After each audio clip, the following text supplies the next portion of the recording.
महाकालेश्वर भगवान की जय, ओंकारेश्वर भगवान की जय, गंगई माता की जय, कुबेरेश्वर महादेव की हर हर महादेव, हर हर महादेव, हर हर महादेव। हर काशी विश्वनाथ ओगरदानी त्रिकालदर्शी कैलाशी अविनाशी भगवान शिव, जिनकी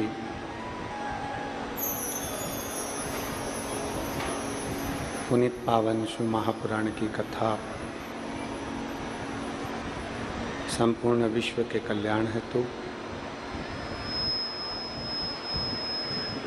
बाबा देवाधिदेव महादेव की कृपा से, करुणा से, उनकी उदारता से श्रवण करने का सौभाग्य प्राप्त हुआ है। बड़े भाग्यशाली हैं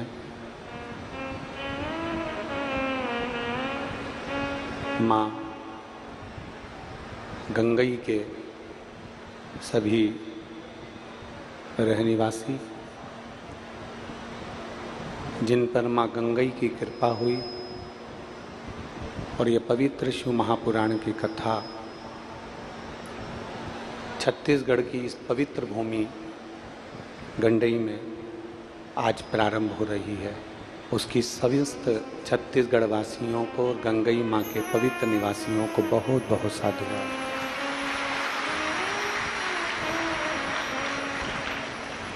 गंगई की पवित्र भूमि पर ही देव शिव मंदिर, जो 1100 साल पुराना है, कहते हैं भगवान शंकर स्वयं इस देव शिव मंदिर में आकर विराजमान हुए। ऐसी पवित्र भूमि पर आप निवास करते हो, आपको प्रणाम करता हूँ, नमन करता हूँ।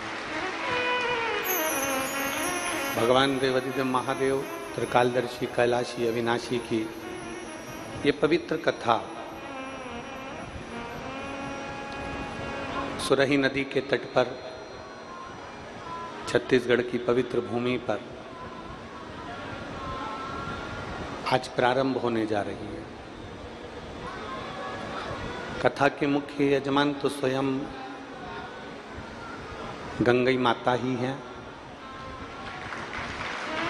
जो इस कथा को करवा रही है। और इस पवित्र कथा के गंगई माँ के आशीर्वाद से देऊर बाबा देवाधिदेव महादेव की कृपा से स्वर्गीय श्री प्रेम सागर जी, स्वर्गीय लक्ष्मी देवी गोयल, स्वर्गीय श्याम सुंदर जी गोयल, स्वर्गीय सचिन जी गोयल जी की स्मृति में श्री सुनील सरिता जी गोयल, श्री जितेश रोशन जी गोयल, गोयल परिवार गंडई छत्तीसगढ़ द्वारा इस पवित्र कथा का लाभ आप और हमको मिल रहा है। एक बार जोरदार ताली बजाकर यजमान परिवार को साधु का।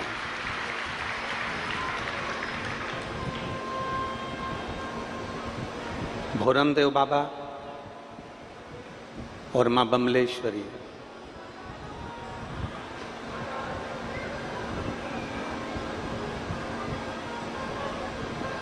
इन दोनों के मध्य में एक तरफ भोरमदेव बाबा हैं तो दूसरे तरफ माँ बमलेश्वरी, और दोनों के मध्य में हो रही है ये गंगई में शिव महापुराण की कथा। तो ये तो पूरे गंगई वालों के लिए भाग्य का विषय है जो आप और हम सब ये पवित्र कथा का लाभ ले रहे हैं।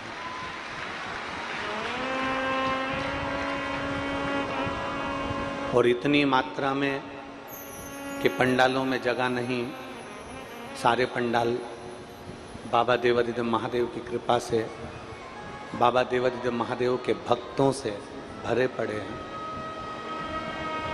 ऐसी पवित्र शिव महापुराण की कथा को श्रवण करने के लिए आप और हम यहाँ पर आए। 7 दिन की कथा है।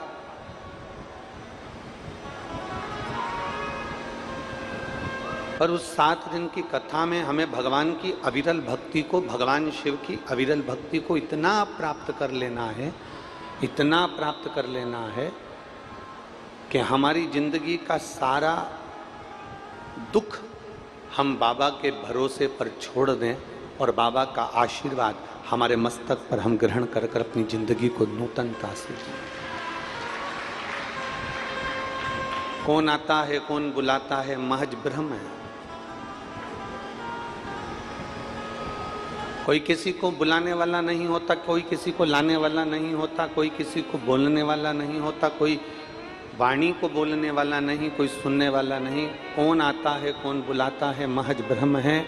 करता सब विधाता है, जो उसको करना है वो करता है। बस आप अपने कर्म को अच्छे से करते चलो।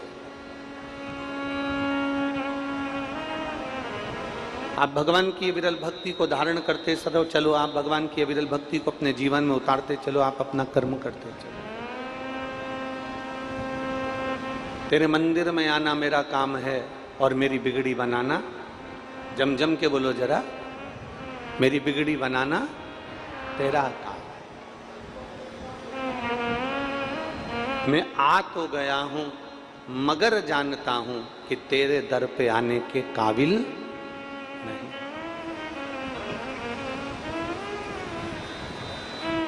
कभी विचार करना एकांत में बैठकर कि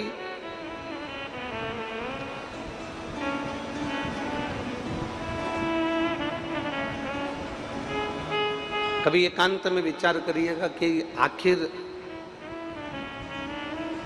हम गंगई वालों ने कौन सा पुण्य करा होगा, हमारा कौन सा पुण्य प्रबल हुआ होगा जो छत्तीसगढ़ के इस पवित्र क्षेत्र में माँ सुरही नदी के तट पर ये पवित्र कथा माँ गंगई के इस पावन प्रांगण में गंडई के अंतर्गत हो रही होगी।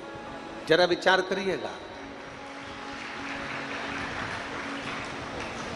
और ये आपका और हमारा वर्णन नहीं है कि हम कथा करने के लिए आए हैं या आप कथा सुनने के लिए आए। इस गंडई की पवित्र भूमि पर तो वही आता है जिसको गंगई माता बुलाती है, और वही सुनता है जिसको गंगई माता सुनाती है।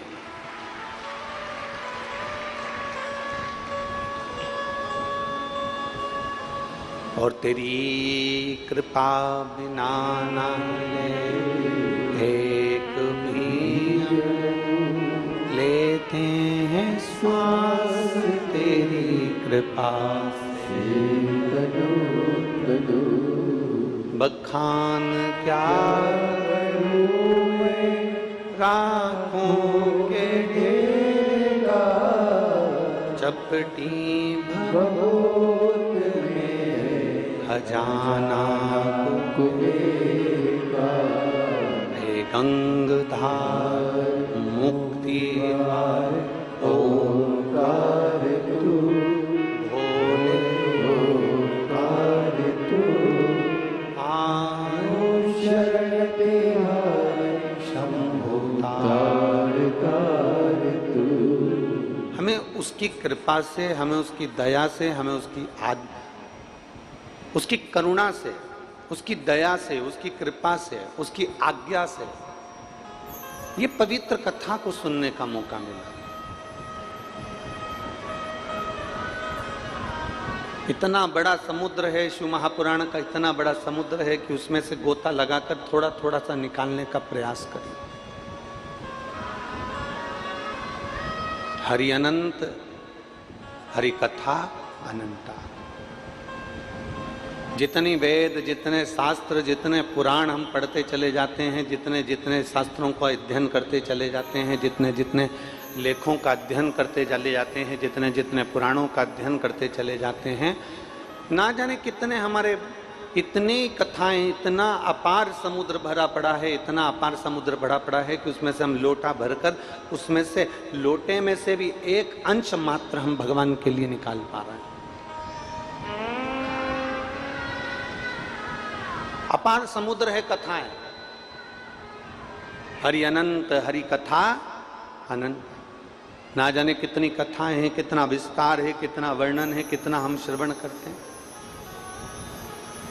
आज जो शिव महापुराण की कथा उमा महेश,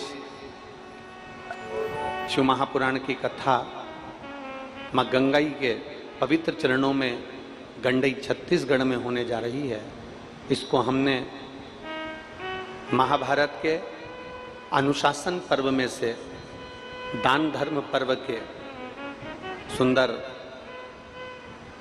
145वें अध्याय से लेकर इस पवित्र कथा का सुंदर वाचन कर रहे हैं।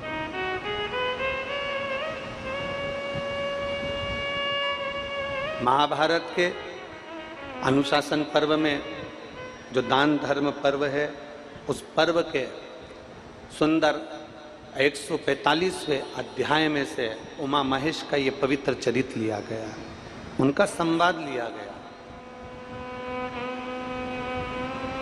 और माता उमा अपने भगवान देवादिदेव महादेव से, भगवान महेश से क्या क्या कह रही हैं। संसार सागर में जन्मे हुए मनुष्य का उद्धार कैसे हो,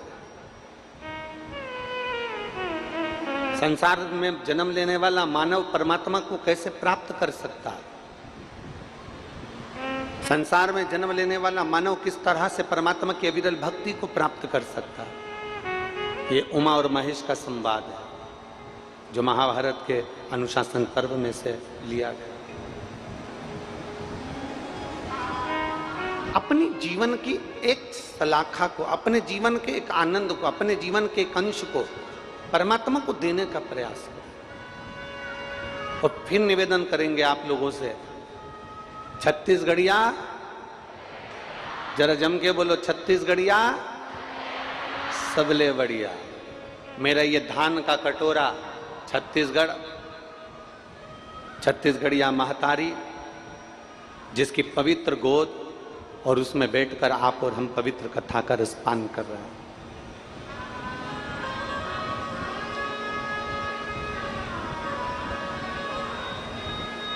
शिव महापुराण की कथा कहती है, बाबा को एक लोटा जल देने के लिए आप जा रहे हो, भगवान शंकर को आप एक लोटा जल देने के लिए जा रहे हो। अब शिव जी को जल देने जा रहे हो तो आप लोगों ने, संसार के प्रत्येक शिव भक्तों ने, भगवान शंकर के अविरल भक्तों ने भगवान शिव को क्या दिया। कोई कहता है कि हमने भगवान शंकर को एक लोटा जल चढ़ाया, कोई कहता है हमने बेलपत्र चढ़ाई, कोई कहता है कि हमने धतूरा चढ़ाया, कोई कहता है हमने चंदन चढ़ाया, कोई कहता है हमने ये चढ़ाया, हमने वो चढ़ाया। पर शिव महापुराण की कथा कहती है, शिव जी को आप जल चढ़ाने के लिए जा रहे हो, शंकर भगवान को आप बेलपत्र चढ़ाने के लिए जा रहे हो, शंकर भगवान को आप धतूरा चढ़ाने के लिए जा रहे हो, भगवान शंकर के पास आप कुछ ना कुछ विनय करने के लिए जा रहे हो, शिव महापुराण की कथा में आप कथा सुनने के लिए जा रहे हो। तो इतना अंदाजा लगा कर रखें कि हम जो परमात्मा को देते हैं, परमात्मा वो हमको हमारे समय पर, मृत्यु के पहले हमें वापिस लौटा जरूर देता है, हमें वापिस लौटाता है। हमारा परमात्मा हमको वापस देता ही है, हमें प्रदान करता ही है। अब ईमानदारी से बोलना, तुमने भगवान शंकर को जल चढ़ाया, तुम्हें जल की कामना नहीं। भगवान शंकर को तुमने बेलपत्र चढ़ाई, बेलपत्र की कामना नहीं। तुमने भगवान शंकर को धतूरा चढ़ाया, धतूरे की कामना नहीं। तुमने भगवान शंकर को सबसे ज्यादा जल चढ़ाने में तुम गए, लोटा लेकर, जल लेकर, तुम भगवान शंकर के पास बेलपत्र लेकर गए, तुम भगवान शंकर के पास पुष्प लेकर गए। इस जाने में घर से निकलकर भगवान के मंदिर में पहुंचना, भगवान के मंदिर में बैठना, जल चढ़ाना, कथा सुनना, भगवान की मंदिर में झाड़ू पोछा करना, इसमें कितना समय लगा? किसी का आधा घंटा, किसी का 15 मिनट, किसी का 20 मिनट, किसी का 1 घंटा, किसी का 2 घंटा, किसी का 2.5 घंटा। जितना समय आपने परमात्मा को दिया जल चढ़ाने में, जितना समय आपने भगवान को दिया कथा सुनने में, जितना समय आपने भगवान को दिया बेलपत्र चढ़ाने में, शंकर भगवान क्या करते हैं, क्या देते हैं? शिव महापुराण की कथा कहती है, जब व्यक्ति वेंटिलेटर पर पड़ा होता है, जब व्यक्ति आईसीयू में पड़ा होता है, जब व्यक्ति हॉस्पिटल में पड़ा होता है, तब उसके घर के लोग भगवान से प्रार्थना करते हैं, बाबा इनको थोड़ा सा समय दे दीजिए, बाबा थोड़ा सा समय देकर इनको ठीक कर दीजिए। हम बाबा से ये नहीं कहते कि बाबा इनको कुछ दे दीजिए, हम कहते हैं कि इनको ठीक कर दीजिए, इनको थोड़ा समय और दे दो। बच्चे कुंवारे हैं, बच्चों की शादी नहीं हुई, छोटे बच्चे हैं, बाबा इनको ये तकलीफ है, बाबा इनको ठीक कर दो। अर्थात हम परमात्मा से हम कुछ और नहीं मांग रहे, हम परमात्मा से मांग रहे हैं तो बस बाबा हमने तेरे मंदिर में जो समय दिया, बाबा हमने तेरी कथा में जो समय दिया, बाबा हम तेरी चौखट पर आकर जो 1 लोटा जल समर्पित करे, बाबा हम तेरे मंदिर में आकर जो झाड़ू पोछा करे, बाबा इतनी कृपा करना कि हमारे आने पर कथा सुनने में हम 2.5 घंटा, 3 घंटा, 2 घंटा, हमने जितनी जगह कथा सुनी, हमने जितनी बार जल चढ़ाया, हमारे जल चढ़ाने में जो समय लगा, तेरे मंदिर में आने में जो समय लगा, तेरी कथा सुनने में जो समय लगा, हे मेरे भोलेनाथ, वो सारा समय तू इकट्ठा कर लेना और एक काम करना कि अंत समय प्रभु आना पड़ेगा और वचन दिया तो निभाना पड़ेगा। मेरी छत्तीसगढ़ की जीजियों को और मेरे जीजाओं को, मेरी बेटी और बेटाओं को जो आता है वो साथ में बोलने का प्रयास करा करो और किसी से डर कर नहीं, अलमस्त होकर बोला करो। अंत समय प्रभु वचन दिया तो आए ना आए प्रभु कुटुंब करीबा, अंत समय प्रभु वचन दिया। हम बाबा से प्रार्थना करें, बाबा हमने आपको जल चढ़ाया, बाबा हमने बेलपत्र चढ़ाया, इतना कृपा करना, हमने आपकी 2 घंटा, 1.5 घंटा, 1 घंटा, 2.5 घंटा, 3 घंटा कथा सुनी, बाबा इतना कृपा करना कि अंत समय में जब मेरी तकलीफ की घड़ी हो, अंत समय में जब मैं दुख की घड़ी में पड़ा हूं, उस समय मेरे बाबा जो समय मैंने आपको दिया है, बस वो समय आप मुझे जरूर प्रदान कर देना। आप भी मेरे दरवाजे पर, आप भी मेरे पास में आकर खड़े हो, आप भी मेरे नजदीक में, आप भी मेरे पास में, आप भी मेरे करीब में आकर खड़े हो जाएं। बहुत है, घर का बुजुर्ग, घर का बड़ा, घर का बयो, घर का वृद्ध, घर का प्रबल अगर साथ में खड़ा हो जाता है ना, तो फिर चिंता नहीं रहती। उसी तरह एक भक्त के साथ अगर मेरा महादेव खड़ा हो जाता है तो चिंता नहीं रहती है, फिर क्या चिंता करना। आज ये गोयल परिवार कथा करवा रहा है, भगवान देवादिदेव महादेव की कृपा से सुनील जी, जितेश जी, ये गोयल परिवार अपने इष्ट मित्रों के साथ मिलकर, परिवार के साथ मिलकर, समाज कुटुंब के साथ मिलकर, पूरे गांव के साथ मिलकर, पूरे गंडई वासियों के साथ मिलकर ये पवित्र कथा का आनंद ले रहे हैं। ये कथा केवल गोयल परिवार की नहीं है, आप इसको गोयल परिवार की कथा ना मानिए। गोयल परिवार को तो मां गंगई ने बिठाया है, कथा तो मेरी मां गंगई की है। कोई इस अंदाजे में मत रहना कि गोयल परिवार कथा करवा रहा है तो हम क्यों पानी पिलवाएं, गोयल परिवार कथा करवा रहा है तो हम क्यों भोजन करवाएं, गोयल परिवार कार्यक्रम कर रहा है तो हम क्यों आगे बढ़कर ये कर। ना ना ना, इस भूल में तो रहना ही नहीं। तुम्हारे घर में कार्य होता ना तो वो तुम्हारा कहलाता, तुम्हारे घर में अगर कुछ हो रहा होता तो वो तुम्हारा कहलाता। ये कथा माँ गंगई की है, माँ गंगई करा रही है और माँ गंगई के प्रांगण में हो रही है, बस वो कराने वाला है, यहाँ कोई दूसरा नहीं करा रहा। ये कथा को हमें अपना समझकर, अपना अनुकूलता मानकर हमें आगे बढ़कर इस कथा को करना है, इस कथा का लाभ लेना है, जितना बन सके जनमानस की सेवा करना है, आए हुए शंकर भक्तों की सेवा करना है। ये शिव भक्त गंडई में बार बार नहीं आते, इनकी सेवा में जितना लग सकते हैं हम उतना लगकर इनकी सेवा का आनंद प्राप्त करें। और मिलता है सच्चा सुख केवल भोलेनाथ तुम्हारे चरण। दुनिया का सारा सुख, दुनिया का सबसे ज्यादा आनंद परमात्मा के चरणों में। आप अंत समय में परमात्मा से कुछ मत मांगो, और कौन मांगता होगा। अच्छा चलो एक ईमानदारी की बात बताओ, मेरी छत्तीसगढ़ की जीजियों, मेरी गंडई की जीजियों और मेरे जीजा और मेरी बेटियों और मेरे बेटाओं, जितनी मेरी जीजी जीजा बैठे हैं ना, और जितनी आस्था चैनल पर सुन रहे हैं, जितने फेसबुक और यूट्यूब पर कथा को सुन रहे हैं, उनसे एक बात पूछें, कोई मर रहा हो, किसी के प्राण छूट रहे हो,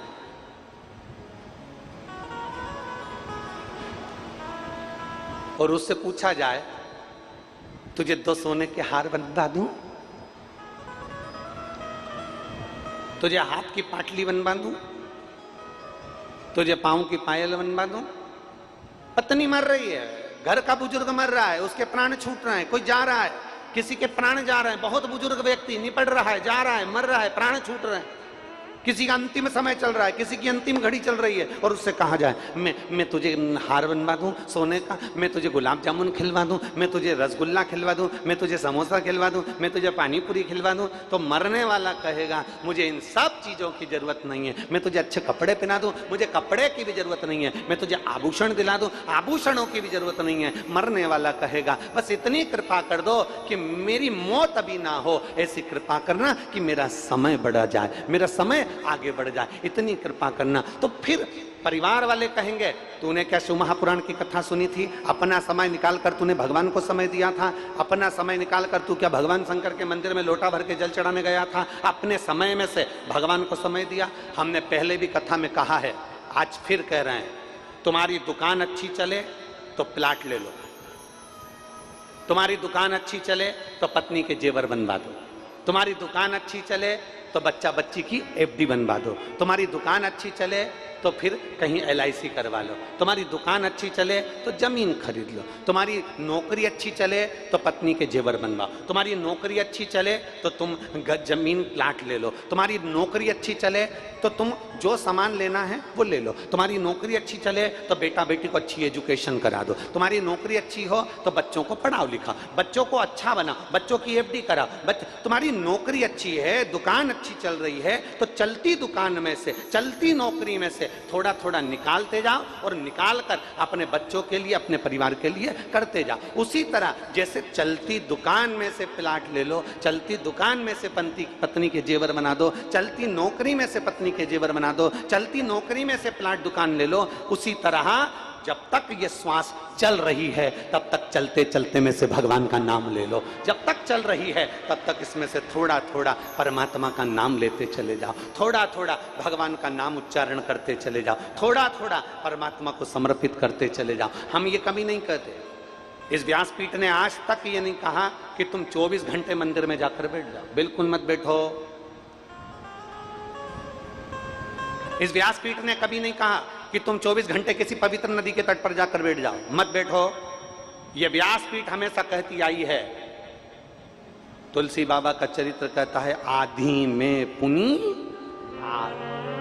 आप तो बहुत ज्यादा नहीं, थोड़ा सा भी अगर मेरे बाबा को दोगे ना, थोड़ा सा समय भी अगर मेरे परमात्मा को दोगे ना, तो मेरा भोलेनाथ तो काल अधिपति है, महाकाल राजा है, वो तुम्हारे काल को टालकर तुम्हारे पास आकर खड़ा हो जाएगा। वो